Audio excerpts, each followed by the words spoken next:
क्या हाल है आपका? आशा करता हूँ अच्छे होंगे, स्वस्थ होंगे और अपनी तैयारी को अब कहीं ना कहीं एक पॉइंट हो गया, क्योंकि अब आपको क्या लगता है कि तैयारी करें या ना करें 2025 की, और वो भी प्रीवियस ईयर क्वेश्चन की, वो क्योंकि बहुत से सवाल आपके माइंड में उठ रहे हैं। आज हम इस वीडियो में उन सभी क्वेश्चनों का कहीं ना कहीं डिस्कस करते हुए आपको कम से कम इतनी जरूर क्लैरिटी देंगे जिससे कि आप 2025 में जाने से पहले कुछ ना कुछ अपने माइंड को बिल्कुल सही ढंग से सुचारू रूप से कि आपको तैयारी किस तरह करनी है उस पर अमल कर सके। लेकिन इन सब बातों को ध्यान में रखते हुए, जैसे यहाँ पे टीसीएस चली गई, जो टीसीएस अब एग्जाम कंडक्ट नहीं करवाएगी, उसका इम्पैक्ट, उसके अलावा पीवाईक्यू तैयारी करें या ना करें, बाकी एसएससी सीजीएल डिले होगा या कितना डिले होगा, और एनटीपीसी आरबीसी जो आरआरबी ग्रेजुएशन का जो एग्जाम है वो भी इन्हीं के दौरान है। तो आपको तैयारी कैसे करनी है, कैसे उसको मैनेजमेंट करना है, तो इन सब बातों के ऊपर डिस्कस करेंगे। लेकिन अगर आप चैनल पर नए हैं तो चैनल को सब्सक्राइब कीजिए। तो सबसे पहले देखते हैं, देखिए अगर अभी आपके सामने केवल आप जितने भी वीडियो देखते हैं कि क्या रिफॉर्म्स करेगी, अभी एसएससी ने जो स्टेटमेंट दी है वो केवल वर्बली है, रिटर्न में कुछ नहीं है। और आप ये मान सकते हैं कि अगर इन्हीं बातों से, देखिए एसएससी एक संस्था है जबकि एसएससी डिपेंड करती है गवर्नमेंट, और गवर्नमेंट ऐसा नहीं है कि किन्हीं पॉइंटों की वजह से दबेगी।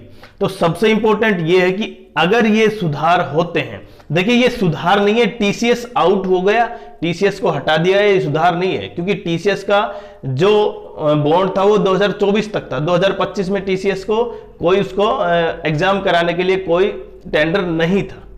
तो ये इसका रिजल्ट नहीं है कि टीसीएस आउट हो चुका है।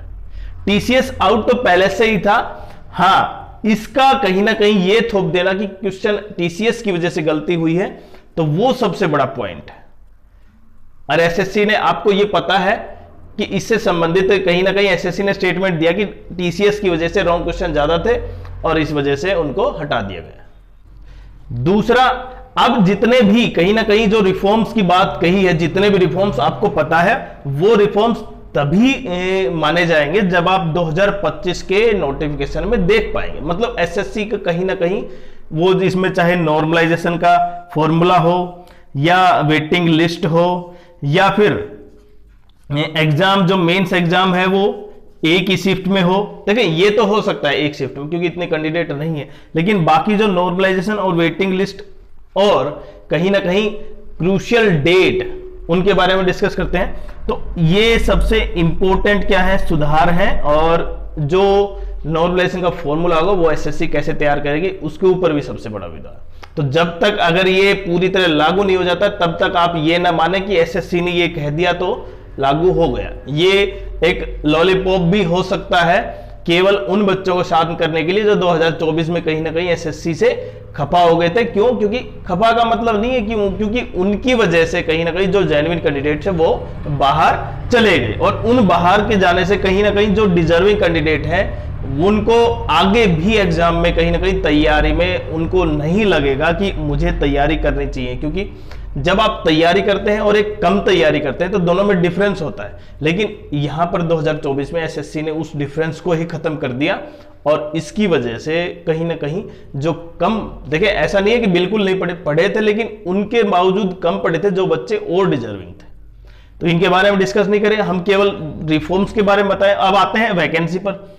देखिए वैकेंसी 15,000 से प्लस 20,000 तक वैकेंसी है सीजीएल की, लेकिन सीजीएल की वैकेंसी, देखिए तब तक वैकेंसी चाहे 15 से 20 से 25 कर दें, जब तक कि अगर ट्रांसपेरेंसी नहीं होगी तो उन वैकेंसियों का, वैकेंसी देखिए पोस्ट तो मिल जाएगी, नौकरी तो मिल जाएगी किसी न किसी को, लेकिन एक जेन्युइन कैंडिडेट को नौकरी मिले वो सबसे इंपॉर्टेंट पॉइंट है। तो देखिए आपको ये, आप डेली देखते हैं कि इसकी वैकेंसी इस जोन में इतनी आई, इनकम टैक्स इंस्पेक्टर की या उसकी, वो आपकी वैकेंसी उतनी ही है।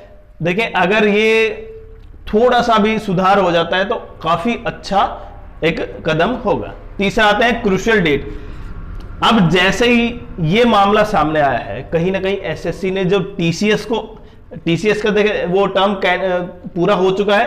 अब जो नई टीसीएस की जगह कोई दूसरी कंपनी आ रही है वो कहीं ना कहीं उसकी ख्याति अच्छी नहीं है। उसने जब भी एग्जाम लिए कहीं ना कहीं लीक हुए हैं, तो लीक एग्जाम की वजह से कहीं फिर से मुद्दा न बच जाए उन बच्चों के लिए जो फिर से बाहर हो जाए। तो ये सबसे बड़ा मुद्दा बना है, क्योंकि अब एग्जाम वही आउट उसी के अनुसार बनाए जाएंगे किस तरह वो पेपर बनाती है। तो सबसे इंपॉर्टेंट तो ये कि पेपर का लेवल कैसा होगा। अब बच्चों के माइंड में कहीं ना कहीं ये चला जाएगा, जिस तरह जो प्रीवियस ईयर के क्वेश्चन कर रहे थे हम उसके ऊपर भी आते हैं, क्योंकि टीसीएस के जितने भी हैं उसी में से क्वेश्चन कहीं ना कहीं उसी टाइप के आ रहे हैं। लेकिन अब जब नई कंपनी कहीं ना कहीं एग्जाम को कंडक्ट करवाएगी तो एग्जाम का लेवल क्या होगा, ये सबसे इंपॉर्टेंट है। और क्रूशियल डेट, क्योंकि जब पेपर नोटिफिकेशन डिले हो गया है, देखिए नोटिफिकेशन डिले होगा और ये आपको भी पता है लगभग 1 से 1.5 महीना, उस डिले के देखिए क्या क्या इंपैक्ट हो सकते हैं। एक तो क्रूशियल डेट, जिन बच्चों को कहीं ना कहीं अभी 2024 में अगर वो 22 अप्रैल को आता और अब मान सकते हैं आप 1 से 1.5 महीना अगर डिले हो जाता है, तो कहीं ना कहीं कुछ कैंडिडेट ऐसे होंगे जो एज की वजह से बाहर हो जाएंगे। तो एसएससी को ये भी जरूर सोचना चाहिए कि जो क्रूशियल डेट है वो 22 अप्रैल के बेसिस पे हो, न कि 2 महीने बाद जो डिले हो उसके बेसिस पे, उससे कैंडिडेट्स बाहर ना हो। दूसरा, अब वो तो बता दिया हमने पीवाईक्यू की। देखें, जो आप तैयारी कर रहे हैं ना उसी बेसिस पर तैयारी करते रहे।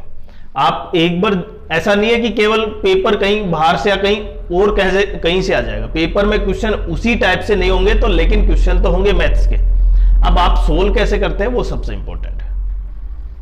अब पेपर के बारे में अभी नहीं कहा जा सकता कि पेपर हार्ड होगा बहुत ज्यादा, या बहुत सिंपल होगा, या नॉर्मल होगा, या किस लेवल का होगा। लेकिन एक बार थोड़ा सा आइडिया तब आएगा जब उसको पूरा उसका नोटिफिकेशन क्लियर होगा कि किस बेसिस पे कितने कौन पेपर बनाएगा। अभी एसएससी ने केवल ये कहा था कि एक कमेटी गठित की गई है, वो बताएगी पेपर का लेवल कैसे होगा जिसमें रॉन्ग क्वेश्चन नहीं होंगे।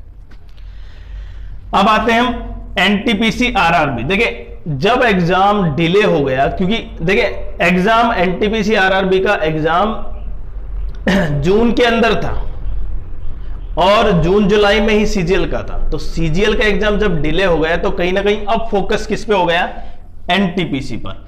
अब आपका फोकस एनटीपीसी पर होना चाहिए, और एनटीपीसी में देखिए इंग्लिश है नहीं, तो आप केवल मैथ्स, रीजनिंग और जीके के बेसिस पर एनटीपीसी में जाएंगे, और आपकी कहीं ना कहीं प्रिपरेशन अब एनटीपीसी की तरफ होनी चाहिए। देखिए, अभी 22 अप्रैल तक आपको वेट करना चाहिए मेरे हिसाब से, क्योंकि अभी लगता है, लेकिन हो सकता है एसएससी क्या कर दे, ये इसके बारे में कुछ नहीं पता, कि जो टीसीएस के टाइप के एग्जाम थे वही एसएससी वापस दोबारा से डाल दे, ऐसा अभी कहा नहीं जा सकता।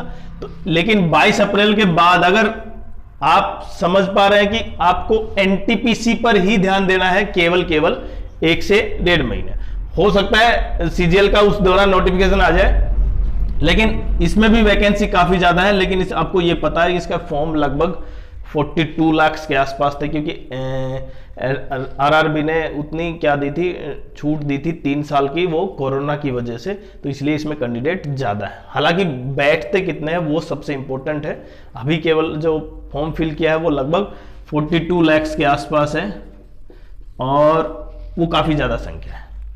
उसके बाद आते हैं, जैसे जो एग्जाम अभी 2024 का जो रिजल्ट आया था वो कोर्ट केस चला हुआ है। अब उस कोर्ट केस से भी कहीं ना कहीं कुछ बच्चों को तो थोड़ी सी क्या मिलेगी, एक सांत्वना मिलेगी, क्योंकि कुछ हो सकता है कुछ का रिजल्ट रिवाइज रिजल्ट हो जाए, और रिवाइज रिजल्ट हो जाएगा तो हो सकता है कुछ बच्चों को फिर से 2024 के जो नोटिफिकेशन के अनुसार थी उसमें जॉब मिल जाए और 2025 में ही मिल जाए।